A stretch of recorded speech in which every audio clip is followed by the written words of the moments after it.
If you kill a cockroach, you are a hero. If you kill a beautiful butterfly, you are a villain. Morality has aesthetic criteria. Friedrich Nietzsche. Humans often believe that morality is something fair, rational, and objective. But if we observe deeply enough, we realize many of our judgments do not stem from right or wrong, but from the sense of comfort or discomfort an image creates. A cockroach scurrying across the floor evokes disgust, so crushing it is seen as almost normal.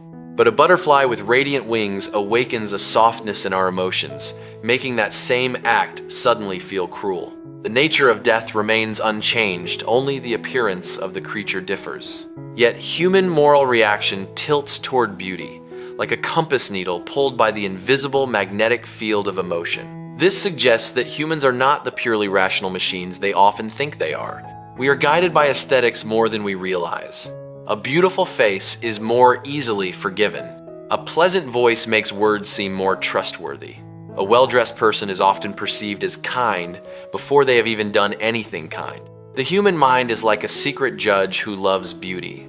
It is often lenient with what pleases it and harsh with what creates a sense of ugliness, chaos, or discomfort. Sometimes beauty does not just affect love, but shapes compassion itself. People are ready to save a cute little puppy but remain indifferent to creatures they deem loathsome. It is not because their value of life differs, but because human emotion is inherently biased. In practice, morality often does not stand on a cold stone pedestal of justice, but walks on the frail feet of aesthetic feeling. This does not mean morality is fake. It shows that humans are more complex than they like to admit. We do not just react to actions. We react to the images, symbols, and sensations those actions evoke. A war recounted through tragic footage can incite global outrage.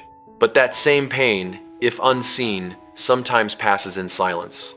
Humans often feel the strongest compassion for what manages to touch their imagination. Learning to distinguish right from wrong also means recognizing the aesthetic biases silently controlling us. When we understand this, we begin to be less complacent about our own moral judgments. We realize that many things we call principles may actually be emotional reactions dressed in the garb of logic. A profound mind does not deny emotion, but it does not completely submit to it either. They know beauty has a mesmerizing power, but the value of a life should not be decided solely by how cute or repulsive it appears to human eyes. For if morality only leans toward the beautiful, the world could easily become a place where empathy is distributed by aesthetic standards instead of truth. The value of all things lies in their difficulty. Alexandre Dumas. Humans often want everything to come to them quickly, easily, and with as little pain as possible. Things easily attained usually only touch upon convenience, while only those things requiring a trade-off reach true value. A diamond is beautiful not because it sparkles, but because it has endured immense pressure within the earth for millions of years. And humans are the same. What makes a soul precious is not how easily they have lived, but what they have walked through while still refusing to lose their inner light. Things of value always require a part of a person to be transformed. True knowledge requires moments of solitude. A healthy body requires discipline. A deep love requires understanding, sacrifice, and patience. No one becomes strong just by reading about strength, just as no one learns peace without having passed through chaos.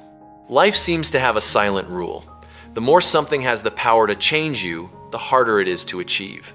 What is easy often pampers instinct, while what is difficult forges character. Water always flows to the lowest point, because it is the path of least resistance.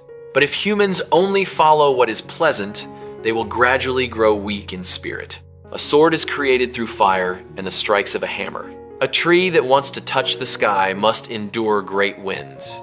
And a person who wishes to understand their own depth must often go through stages that seem unbearable. There is a reason why we cherish the things we struggled to obtain. Because difficulty creates the presence of the soul within the journey. When you sweat for something, you place a part of your life into it.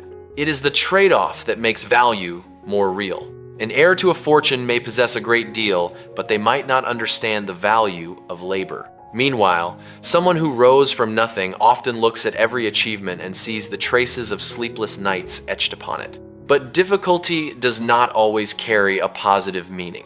There are those who suffer in vain because they fear change or are addicted to the feeling of misery. Value does not lie in how much you suffer, but in who that difficulty is turning you into. A worthwhile journey is one that makes the mind deeper, the heart wider, and awareness sharper, not one that simply leaves you exhausted. What makes life meaningful is not avoiding every challenge, but finding something worthy enough to accept hardship for. Because ultimately, the most precious things in life are rarely found in places easy to reach. They lie on the other side of discipline, of loss, of perseverance, and of the times you wanted to quit but kept walking. And perhaps that is why things that are truly worthwhile always carry weight. For only what is hard enough forces a human to grow in order to reach it. What you truly need is not material things, comfort, or ease, but meaning. Maxime Lagacé. Humans spend most of their lives chasing pleasant sensations, believing that to be happiness. We want more money to worry less, more amenities to make life lighter. We want to be comfortable to avoid pain and insecurity. But then there are those who possess almost everything they thought they needed, yet an unnameable void still exists within them. It is a void that does not come from a lack of material things, but from a lack of meaning.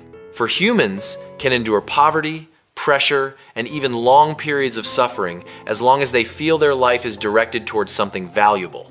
Comfort only soothes the surface of life, while meaning nourishes the depths of the soul. A soft bed cannot save a person who has lost their purpose in life. A large house does not make a heart less lonely.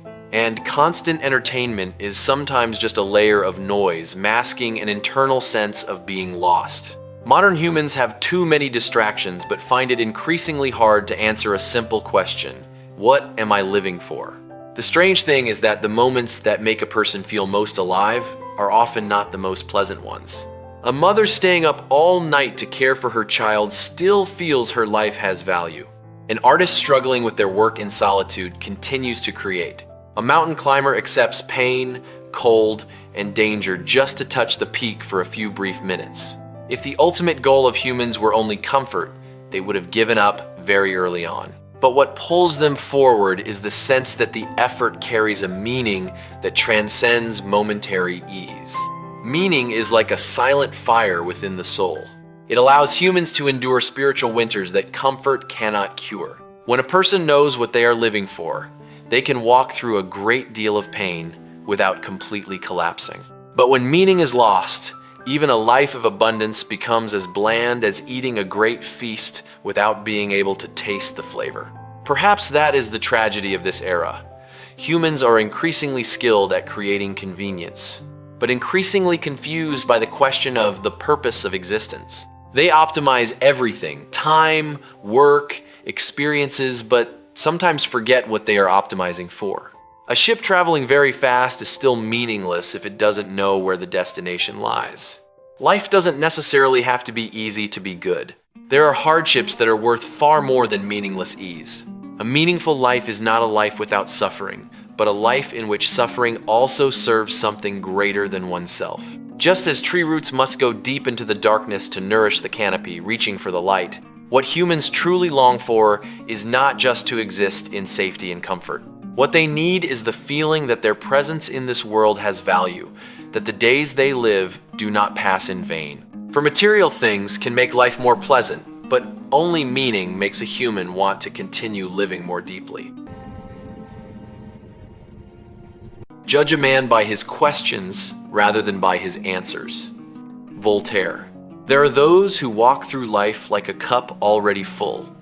They do not ask because they think they understand enough. They live by old, arid conclusions, like ground that hasn't seen rain for a long time. And so they themselves gradually become heavy. For a mind that no longer knows how to ask questions is like a room with closed windows. The air inside will eventually stagnate over time. A person's questions reveal how they view the world. One who only asks, "How can I win?" usually carries an obsession with competition. One who always asks, "What do others think of me?" may be living in the prison of validation. But the one who knows to ask, what is true? Why do humans hurt each other? Or who do I need to become to live meaningfully? That is the person digging deep into the geological layers of the soul. Those questions are not born of momentary curiosity, but from the spiritual hunger of a mind that is still alive. There are questions that act like a flashlight in the dark of night. They do not immediately lead us to the destination, but they help us avoid falling into the abyss of complacency. The intelligent person is not necessarily the one who answers fastest, but often the one courageous enough to stay longer with what they do not yet understand. Because as humans mature, they realize knowledge is not a tower to stand upon and look down at others, but an ocean that makes us humble before the infinity of life. What a person asks when they are suffering reveals the depth of their inner self. Some ask, "Why did this happen to me?" and sink forever into the role of the victim.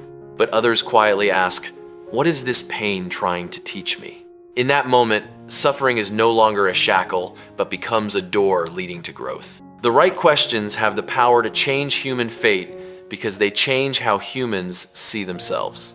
Life, in truth, does not lack answers.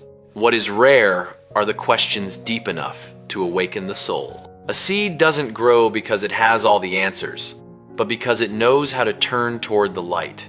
Humans are the same. We grow not when we know how to speak a great deal, but when we start knowing how to ask ourselves the things that awaken us.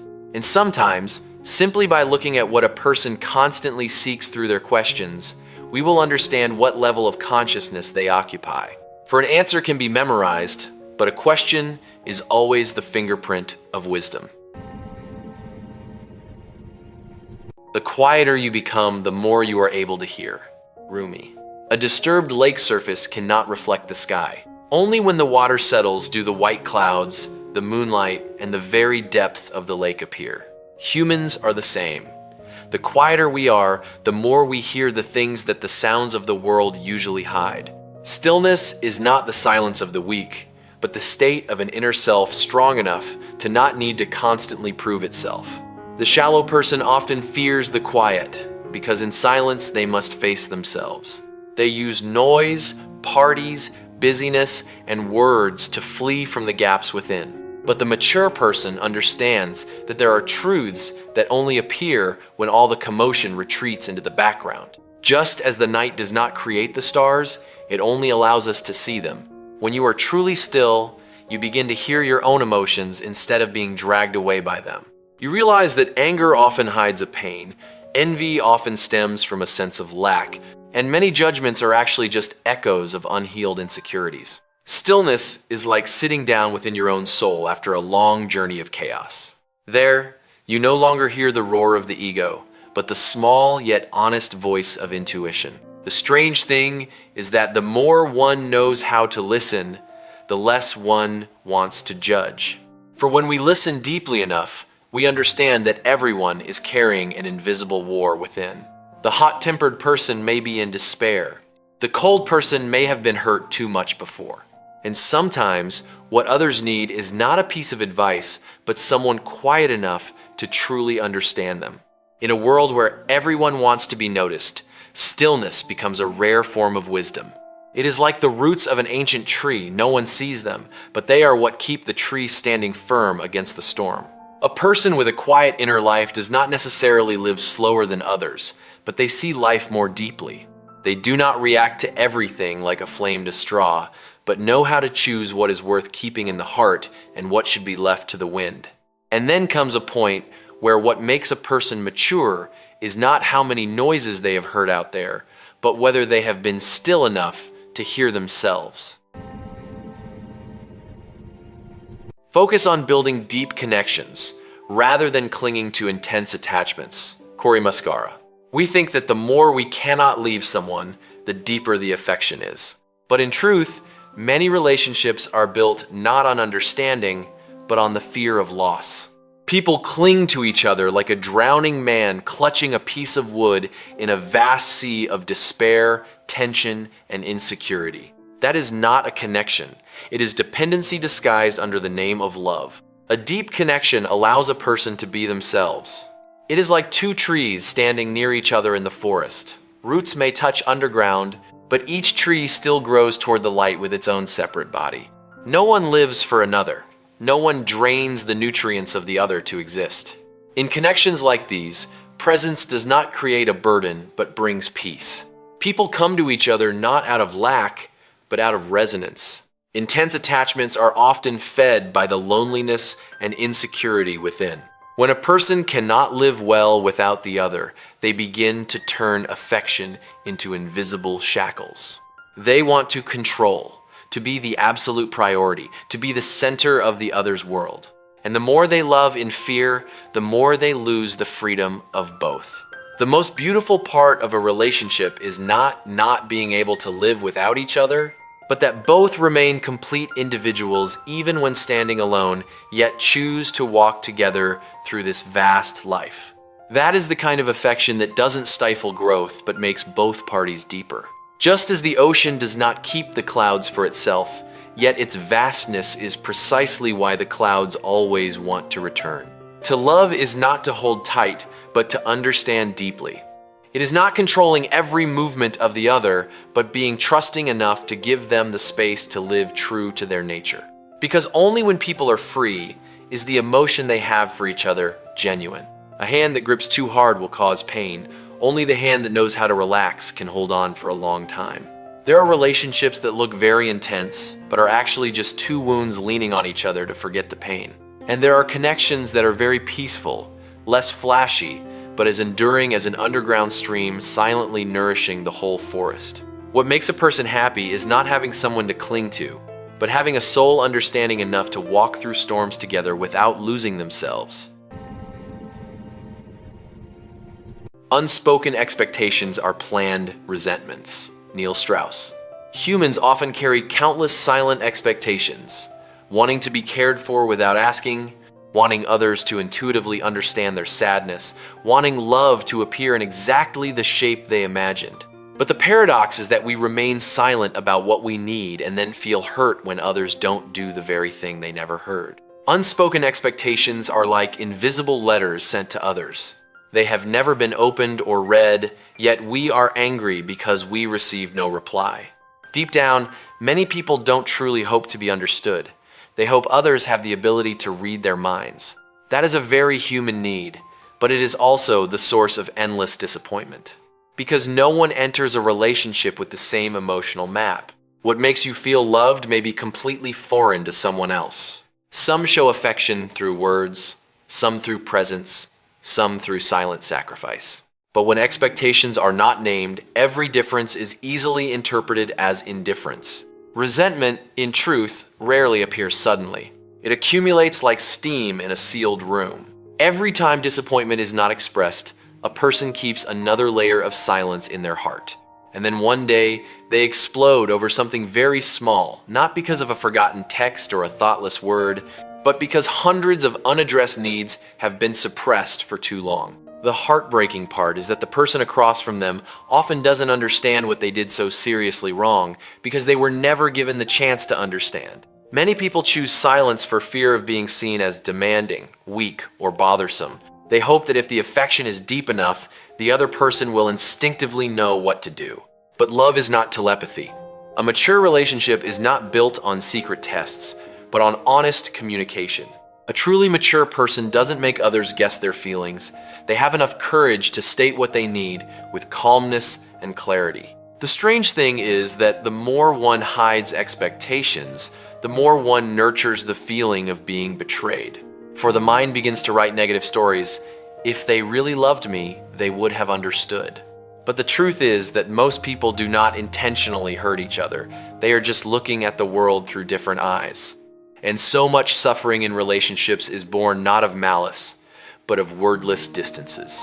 An enduring connection is not a place where disappointment never exists, but a place where people dare to bring the unsaid into the light. For when feelings are named, resentment loses its sanctuary. And sometimes, just one honest conversation is enough to save a relationship from collapses that were silently planned long ago in silence. Doubt is uncomfortable, but certainty is ridiculous. Humans always long for certainty, like one lost in the fog, wanting to see the end of the road immediately. We want to know who is sincere, what the future holds, which choice is right, which love will last. Because lack of clarity makes the mind uneasy. Doubt is like standing on a bridge swaying in the wind. Every step brings a sense of precariousness. It leaves people exhausted from living with unanswered questions. But the irony is that this very uncomfortable state is the sign of an alert intellect. The one who knows how to doubt is the one who understands that this world is more complex than simple conclusions. They do not rush to call a person good or bad through just a few actions. They understand that human emotions change, and circumstances can bend even the seemingly firmest principles. Doubt makes them slow down before judging, like a diver checking the depth before jumping into dark water. That is not weakness. It is humility before a reality larger than one's own understanding. Absolute certainty is often the mask of the ego. Those who always believe they are entirely right often stop learning very early. They see life through closed boxes where everything must fit existing beliefs. And when a mind no longer has the ability to doubt itself, it easily becomes a prison rather than a birthplace of wisdom. Human history has proven many times that things once considered certain eventually collapsed, like sandcastles before the ocean waves. There is a type of person who speaks more softly the more they know. Not because they lack knowledge, but because they have seen too many of life's gray areas. They understand that behind every truth there is another perspective, and behind every action there is an untold story. Such people do not live in pathological suspicion, but they keep their minds open, like a window slightly ajar so fresh air can enter. Doubt is actually the transition zone of maturity. A child believes everything very quickly. A mature person begins to question, and a profound soul learns how to live in peace even without all the answers. For life is not a math problem that always has a clear result. There are relationships, choices, and pains that can only be understood after looking back over many years. The most dangerous thing is not knowing, but imagining that one knows completely. For when people are too certain of themselves, they no longer listen. They stop observing, stop learning, and stop changing. And in that moment, wisdom begins to die within the proud shell of correctness. Perhaps true cleverness lies not in gripping every answer, but in the ability to keep walking amidst the unclear, while maintaining awareness. For sometimes, doubt is not the darkness of perception. It is the sign that your mind is still alive enough to keep seeking the truth. Always go too far, because that's where you will find the truth. Albert Camus. Most people live within invisible boundaries they never drew themselves. It is the limit of fear, of habit, of words heard a long time ago. Don't dream too big. This is enough. Safety is wisdom. Over time, those words are no longer external sounds, but become walls inside the mind. And the saddest thing is that many people call that reality, while in truth, they are only living in the small version that fear allows. A person only truly understands themselves when pushed out of their familiar zone. A piece of iron doesn't know how hard it is until it goes through the fire. An ocean does not reveal its power on calm days. And a soul cannot discover true depth if it spends its whole life circling safe things. The limits we believe are fixed are often just doors we haven't tried to open. Going too far does not mean rushing into self-destruction or chasing extremes. It is daring to take one more step when the mind wants to quit, daring to ask a question when the crowd has accepted the answer, and daring to live true to what one feels even without the guarantee of success. For truth is rarely located in comfortable places. It often appears at the edge of experience where one no longer relies completely on old beliefs. There are truths only found after you have passed through failure. Before that, you think you are strong because you have never fallen. But then, an event occurs. Everything collapses. And it is then you discover beneath the fragile shell a resilience you never knew before. Life is strange. Many times it must take away the sense of control to show you your true nature. Those who create change in this world are rarely those who fit perfectly into molds. They are those who dare to step further than what is considered reasonable, not because they are certain they will be right, but because they do not accept living forever in the mental boxes others have built. Every great discovery of humanity began with a person courageous enough to go beyond the limits of their era. But the hardest limit to overcome does not lie in circumstance. It lies in the perception of oneself. There are talented people who live small lives just because they have believed for too long that they lack the capability. Like a room. If you have never tried to open the last door, you will imagine that is the entire world. And many times, the truth is not in some far-off place, it is right on the other side of the fear you always avoid facing.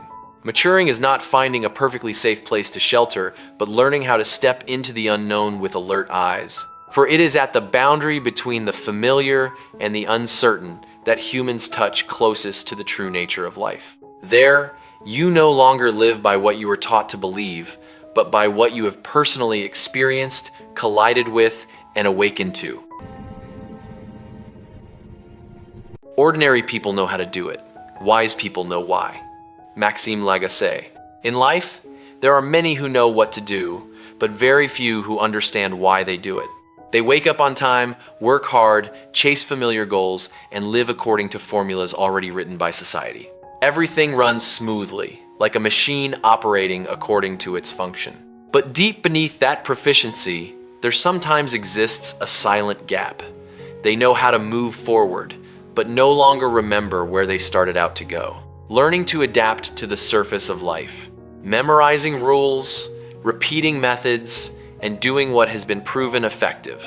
There is nothing wrong with that, as the world needs people who know how to operate tasks and maintain order. But only knowing how without understanding why makes it easy for humans to become prisoners of habit. Like an expert rower who has never looked up to see where the current is taking them. Do not stop at the technique, seek the essence. When others ask, how can I succeed? Ask yourself, what is success really? When the crowd rushes off for fear of being left behind, they stop to see if that path is truly worth taking. It is the question why that makes them live more alertly, for it cuts through the shell of habit and forces them to face their true inner motives. There are people who are very capable their whole lives yet have never truly understood themselves. They know how to make money, how to impress, and how to be recognized, but they do not know why their heart is still weary. For how only helps one achieve what they want, but why determines whether that thing is truly worth the trade-off. A person can climb very high through ability, but if they don't understand the purpose of the journey, they may realize they leaned their ladder against the wrong wall. The danger of a society that only celebrates efficiency is that humans gradually lose the ability to contemplate. They become faster but shallower, knowing more tools but understanding less meaning. A tree doesn't die the moment the leaves wither. It dies from the moment the roots can no longer draw nutrients. Humans are the same. When the connection to why is lost, life begins to operate on inertia instead of consciousness. The whys are often slower in thought, but deeper in perception. They understand that every action stems from some belief. And if those beliefs are not seen clearly, humans are easily controlled by fear, by the crowd, or by desires whose origins they themselves do not understand. What makes a human mature is not just the ability to solve a problem, but the ability to understand the nature of that problem. For how can be learned from books, but why usually only appears after stumbles, pain, and self-questioning. The difference between a mechanical life and a conscious life lies in this. Are you merely knowing how to live, or do you truly understand why you exist?